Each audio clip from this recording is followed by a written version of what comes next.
जाजपुर जिले में विश्व ओडिया भाषा सम्मेलन 2024 उद्यापित हो जाइए। जिला शिक्षा अधिकारी निवेदिता पाणी अध्यक्षतार अनुष्ठित होता बैठकटी उद्यापित हो जाइए। मुख्य अतिथि भाव में प्राक्तन केन्द्र साहित्य एकाडेमी ओडिशा विभाग उपदेष्टा डॉक्टर विजयानंद सिंह जोगदे भाषा आमर संपर्क परिचय सृष्टि करे बोली मत व्यक्त करते। सेहीपरि मुख्य वक्ता भावे केन्द्र साहित्य एकाडेमी पुरस्कार प्राप्त साहित्यिक पंडित डॉक्टर सूर्यमणि खुंटिया, सम्मानित अतिथि भावे सहकारी जिला शिक्षाधिकारी शशिधर सिंह, बिरजा सरकारी उच्च विद्यालय प्रधान शिक्षक किशोर चंद्र मल्लिक प्रमुख जोगदे ओडिया भाषार इतिहास संपर्क में अवतारण करते।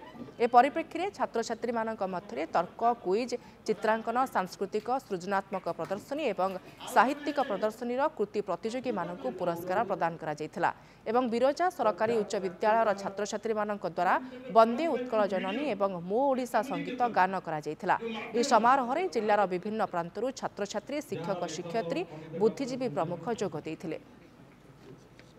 भाषा ही हूँ आमर अस्तित्व, भाषा हूँ आमर वर्तमान, भाषा ही हूँ भविष्य। भाषा व्यतीत मनुष्यर परिचय नहीं एवं भाषा ही मनुष्य को चिन्हित करे एवं प्रकाशित करे। से भाषा हूँ श्रेष्ठ संपद। से भाषा को विस्तारित करवा, विशेष भाव में मातृभाषा ओडिया को अधिक प्रसारित करिवार लक्ष्य नहीं ये प्रथम विश्व ओडिया सम्मेलन करा जायछि। प्रथम विश्व ओडिया भाषा सम्मेलन उपलक्षे जाजपुर जिला स्तर में आमर गोटे प्रतियोगिता अनुष्ठित हो जाइए। 10टी ब्लॉक रो 90 जन प्रतियोगी अंशग्रहण करते। से विभिन्न प्रकार कार्यक्रम द्वारा अनुष्ठित होता, विभिन्न प्रकार प्रतियोगिता एवं प्रदर्शनी अनुष्ठित होता। 28